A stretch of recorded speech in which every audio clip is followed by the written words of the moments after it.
everyone, and welcome to the Fashion Group International Fall Forum. This is the Women's Fashion Panel. We are so thrilled to be here at Highland Park Village and specifically at the beautiful Carolina Herrera Boutique. Special thanks to them for hosting us. We have a fantastic panel for you this evening. First of all, I'm going to introduce Reed Robertson. Reed is he says, with the body of a linebacker and the spirit of a ballerina, he's not your average bloke.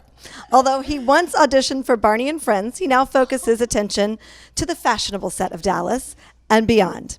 He's a self-proclaimed pop culture savant who enjoys dancing at inappropriate times and cocktails at inappropriate hours. Can relate. He considers his work with clients to be an ever-evolving collaboration and feels most successful when they can learn from each other and truly make them feel their best self. In summation, he's here to make your relationship with your wardrobe fun, and he lives here in Dallas with his partner TJ and his impressive collection of shoes. That's true. I love the boots. This is the truth. Awesome. Welcome, Reed. Thanks for being here. Thank you so much for having me. Next, we have the lovely Sai Sanko. Sai wears many hats. She's a designer, media influencer, businesswoman, but no matter what she's doing, fashion and technology are at the core. She is driven by how we can harness fashion and technology to empower women and change the world. And building on her experience as a stylist and data collected from those platforms, in 2018, Sai launched her namesake brand, Sai Sanko, a direct-to-consumer brand. She believes style should be effortless and impeccable and not limiting or uncomfortable. So she launched her brand with a mission to provide the modern women with well-edited, effortless, and versatile pieces that they can take from the boardroom to the beach. I love that. Thank you. Welcome, Sai. And last but certainly not least, my friend Kathy Williamson. Kathy describes herself as forever a fashion, beauty, and lover of all things beautiful. As a 50-plus-year-old mother and grandmother, Kathy has been through her fair share of real-life experiences. After being diagnosed with an aggressive form of breast cancer in June of 2013, Kathy's love of life and appreciation for fashion and beauty only grew. As an advocate for breast cancer awareness, Kathy incorporated living with and going through cancer on her blog, The Middle Page, and uses it as a place to encourage women to feel stylish no matter the setbacks. She's been named one of Who What Wear's best influencers in every age group for 3 years now. Congratulations and welcome, Kathy. Thank you for having me.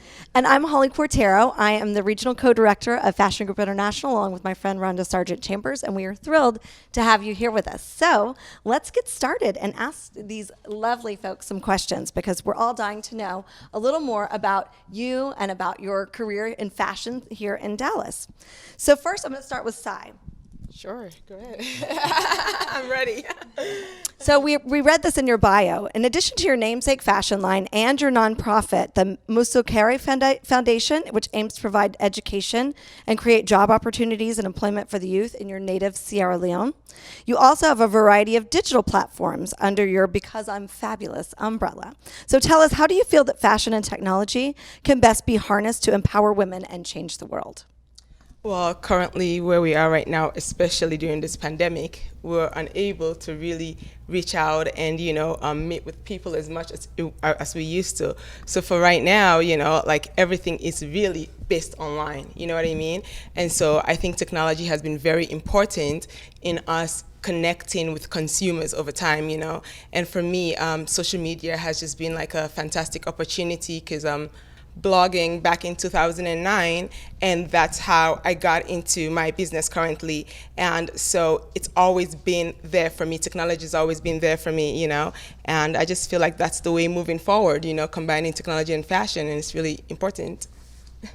Thank you. Yeah, that's great. Well, and Reed, that brings me to my first question for you, because as a stylist with Net-a-Porter, obviously you're digital. There's a lot going on digitally for you.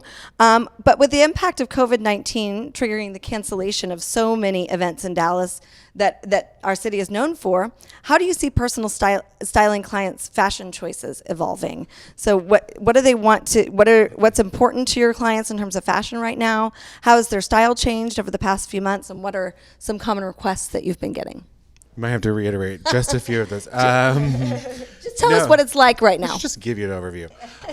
So I think with the Dallas client, she has so many events that she has to go to every year. They're kind of built in the calendar. She knows where they're going to be. And it's almost like creating a story there in that sense. So now that those events are kind of pushed back or they're all going virtual, they kind of have the opportunity to create their own autonomy. So with a lot of our clients, what we're seeing is, okay, what do I want to invest in? What do I feel good in? To me, like, and there was a really great New York Times article about the importance of spending money on splurge items, but they're actual classic items, not just like a gown that's, insanely expensive you can wear twice, but like a really great blazer, things that are going to take you through and like build stories for your entire wardrobe. So I think really the clients have just had the opportunity to kind of express or like, I don't know, even experiment with like who they are as a shopper, what they want their wardrobe to say about them, what they want their entire look to say about who they are and where they stand in the world. And it's kind of cool. It's been like a really fun, I like to say it's always a collaboration. I'm not in charge. They're not in charge. We're in charge. And it's been cool to explore. I think they've had a really good time with it. I mean, not that this is a good time to be in, but I think it was it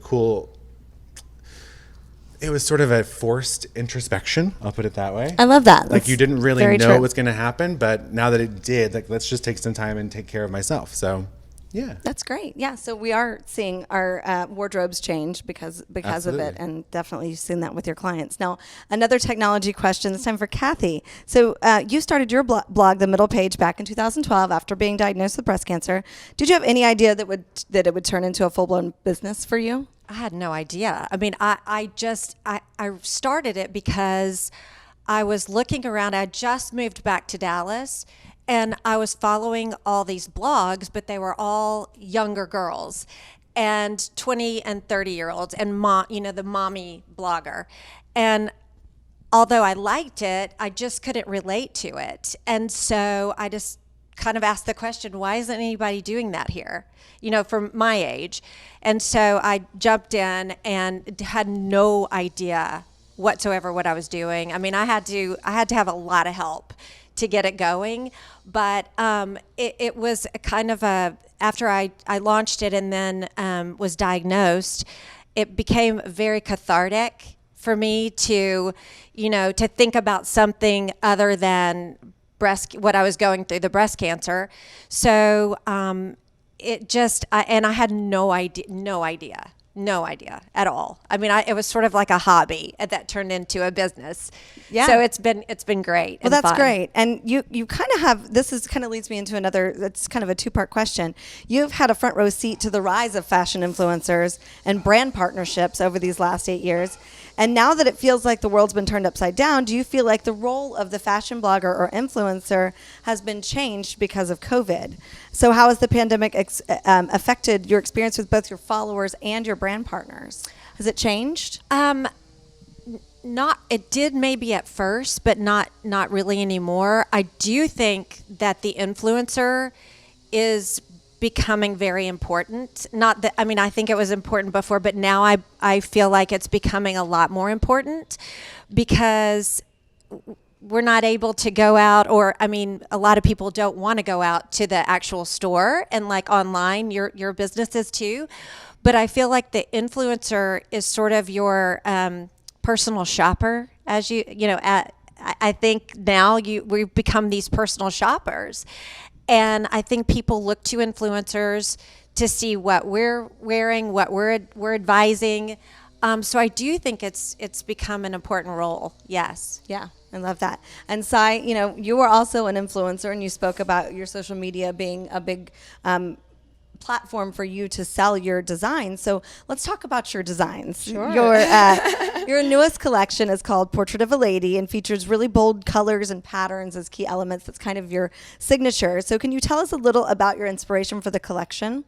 Yeah, so actually, going back to this whole pandemic, the collection was actually called A Tourist in Tuscany, because I wanted to shoot it in Italy, and that's what I try to do with my campaigns. The last one was shot in Cuba, and so this one I wanted to do in Italy. But right in the middle of March, when we were scheduled, Italy was like the forefront of everything going on, so we had to change it. it's great because I think Dallas, for instance, like has like a community that's really encouraging, like new entrepreneurs like me. And so I came together along with a team of creatives in Dallas, and we decided to change everything and shoot it at my house. So we changed the title to Portrait of a Lady. And with Portrait of a Lady, it's also the reason why I went down that route was because of all the things happening within the Black Lives Matter movement, and then everybody always talking about the Black woman is such a strong person, da, da, da. So I wanted to change the narrative a little bit and show this Black woman as a piece of art, as a vulnerable person, basically like, me. So we changed the whole thing, even though the colors and everything was inspired by Italy, and of course everything goes back to my hometown, Sierra Leone. We still wanted to put that in Dallas and put it forward to the people. So I hope you guys liked it. It's absolutely stunning. We obviously love it. Thank you so we're much. so proud of you and all Thank that you. you've accomplished. So my next part of that same question. So I love the color and the pattern and everything that defines your line. So what is it that draws you to those vibrant fabrics? I think you touched on a little bit with your upbringing in Sierra Leone, but also what role do color and pattern play in today's society? I love colors. I just feel like it makes me happy personally, you know what I mean? And it makes other people happy. And it just looks great on people, So yes, my inspiration was mainly from Sierra Leone, growing up there as a young girl. The marketplace is always just bustling and colorful and vibrant, And for me, I feel like right now, like when people see color, which is why I'm wearing this today, they get super excited, So I just feel like it's just really important, just to make a woman feel good, trying different colors and shapes, I agree. I have to say, there's nothing better than sequins in the morning. So thank you very much for all of that. Yes. Thank you. Love it. So, Reed, as a stylist with Net-a-Porter, what was your business? We talked about the digital. Was it as impacted during COVID as a brick and mortar store, or do you think that you were able to ride the wave a little differently?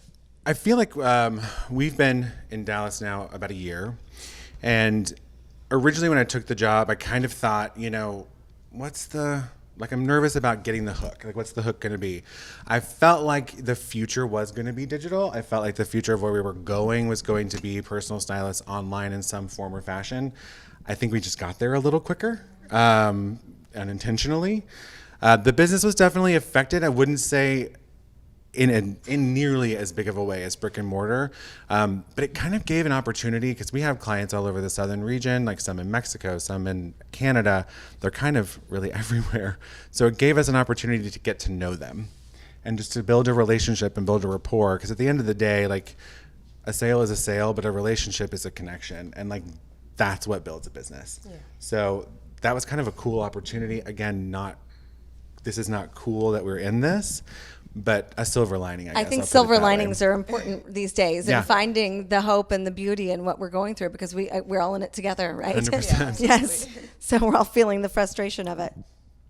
Okay, Kathy, you've been featured in almost every national list of over 40 bloggers that I've ever seen, like over 40, over 50, it doesn't matter. You've been listed in almost every national list. So, and I feel like your effortless style is relatable to women of all ages. So why do you think it's important to promote age inclusivity in the world of fashion? I love this question. Well, first of all, I think that ageism has become kind of a buzzword, if you will. And I think that I'd say really the over 50 group, if you go back 20 years, 30 years, I mean, we as over 50 grandmothers were kind of expected to look a certain way, dress a certain way, and that's just obviously not the case anymore.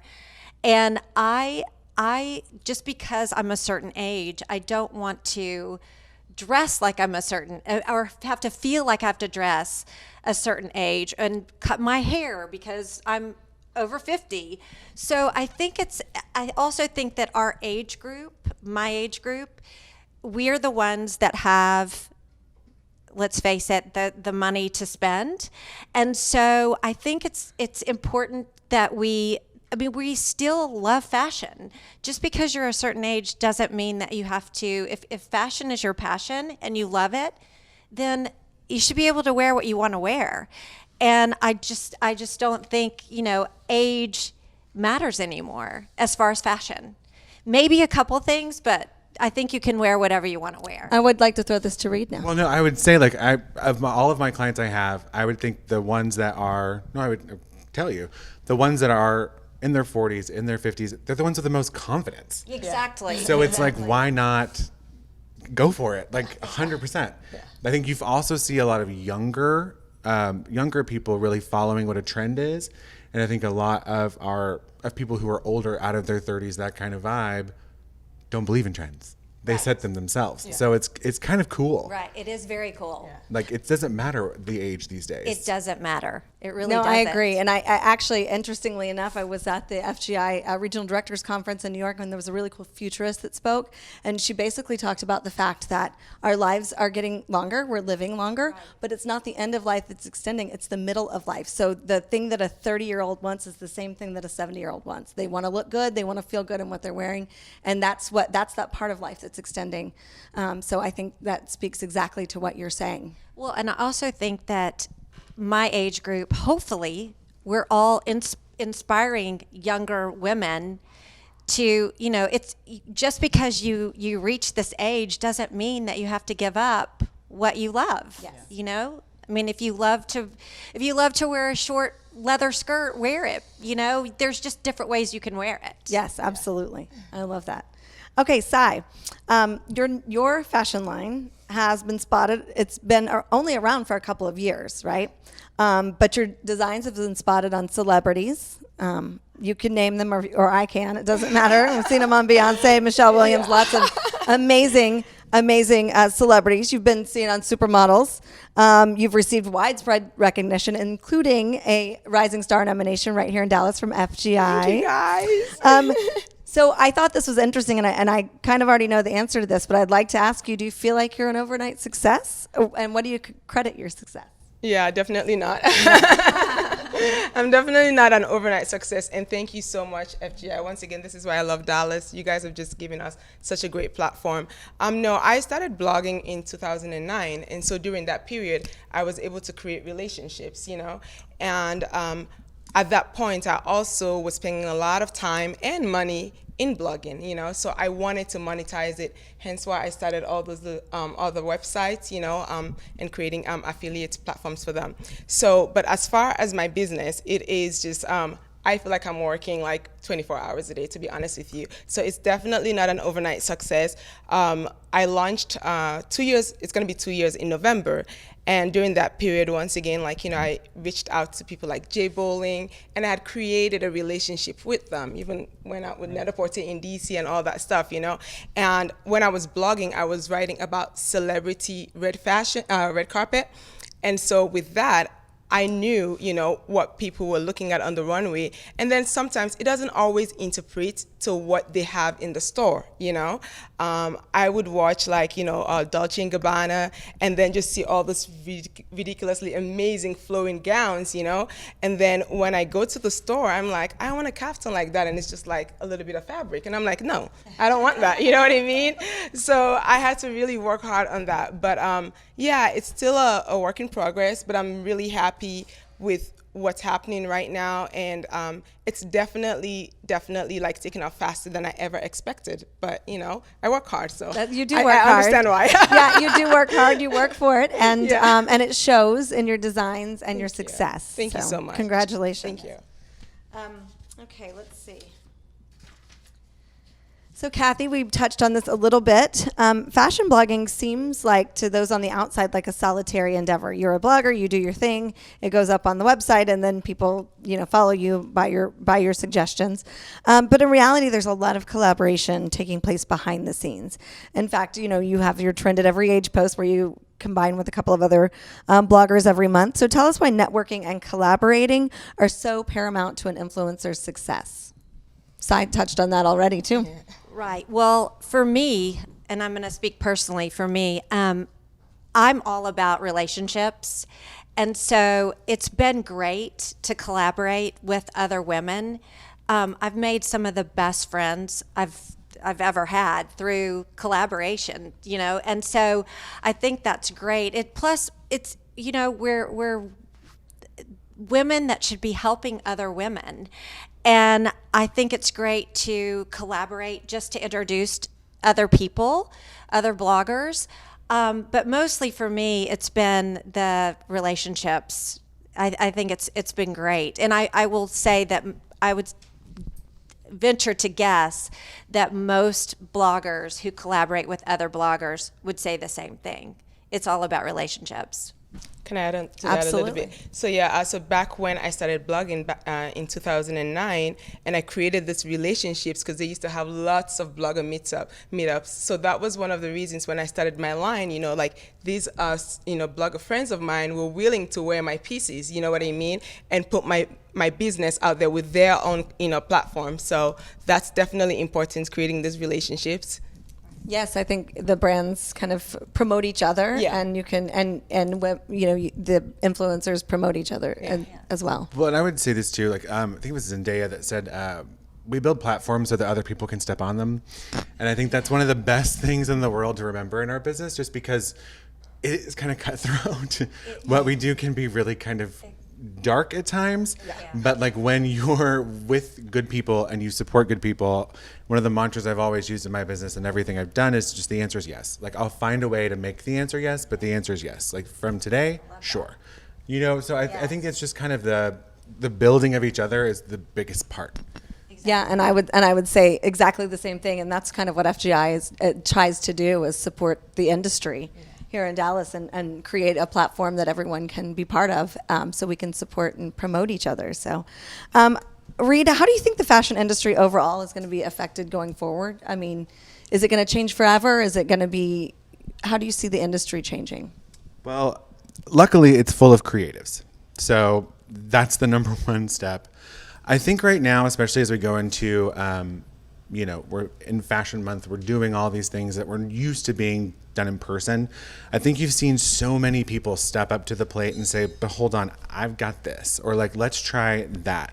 And there's been such a willingness to be wrong, which I think is really great. Like, I don't think that, it's kind of to the point previous, but it's like fashion we can appear very stuffy. And I think when we do these things, when we all go through something as a community and as a group, we kind of show our true selves. We show our like full side. And I feel like we're just going to keep going. I think we're definitely going to put the customer, as they always should be, but the consumer's definitely back in the driver's seat. I think they're going to be able to own, again, like the same word I've been using is autonomy. Like this is their world. We're just living in it. But I think the smart ones and the ones that do the best job are the ones that are going to listen. I love it. I love that. So aside from a design perspective, from a designer's perspective, I imagine spending more time at home means finding ways to integrate comfort and fashion. And I know with your caftans, everything that's been kind of a revolving theme with your looks. So do you foresee the future of fashion evolving or changing post-COVID, and specifically with your designs, or do you feel like you're already in that comfort fashion mode? Yeah, I mean, it's definitely changed because now I am actually thinking, okay, my new collection, I'm going to launch it in November. How do I want to present it? And it's just been this really incredible creatives that I've been inspired by, people like Essie Azinibor and Hanifa, who have done this incredible like 3D fashion shows, that have just gone viral. So definitely the pandemic has brought out a little bit more creativity in us. And as far as my caftans, it's great because it's resort wear, So throughout the whole pandemic, I went on to become a plant mom and renovated my backyard. I saw that on social media, by the way.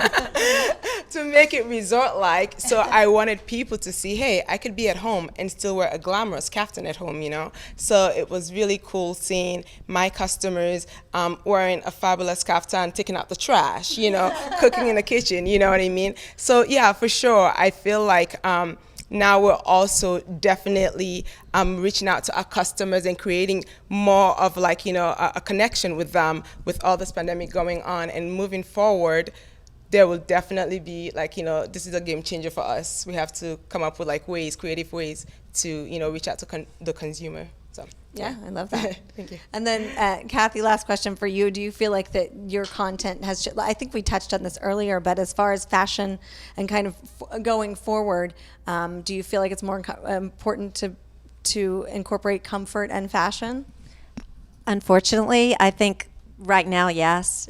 I do. I mean, I think that what I'm showing, most of what I'm showing is kind of what I wear at home, but looking not schlumpy, but I mean, like you said, a great blazer. I mean, just throwing in great pieces that are from Europe right now for those Zoom calls. And yes, but I'm with you, Reed. I mean, I still think purchasing classic, lasting pieces right now is a good way to go. Agreed. And yes, I do agree with your statement, and because comfortable does not have to mean sloppy. No, it doesn't. And I think that that's the challenge for designers, is to create things that are comfortable but also chic. Well, and like when all of this started, we definitely saw the huge pajama Yes. movement. But then we in our office have started a weekly edit we call the Chic Step Forward, which is just kind of like, okay, so we're gonna go forward from here. What's a really great way I can still be in my house, be with my kids, be Right. doing the things I need to be doing, but feel not dressed for anyone but yourself. And so it's like, just to have that confidence. It is the great jean. It is a good Yes. flat, or like a mule, or this. Yeah, I know. Like, That's- these are the things that make you feel good about yourself, and you should feel that way no matter where you are. And I do feel like there's a shift in people realizing that they're like, okay, I need to get back to me and what I Yeah. love, and wearing the things that make me happy. And I So- think people, I mean, I think like you said, the pajama and the sweatsuit, that whole thing. But I think everyone's sort of like, okay, I'm over We're it. over it, I'm yes. over that. I want to get dressed again. So wear kaftans. So wear kaftans, exactly. Exactly. And it's like they say, like, what's next? It's like whatever you want it to be. That's the opportunity. Awesome. Well, thank you all so much for being here and for talking to us. And we appreciate you so much. We can't wait to follow you all on social media. Make sure you follow them all and see what's next and how we progress from here, because we will always be here supporting you all. Thank you you so so much. much. So much. For joining us tonight.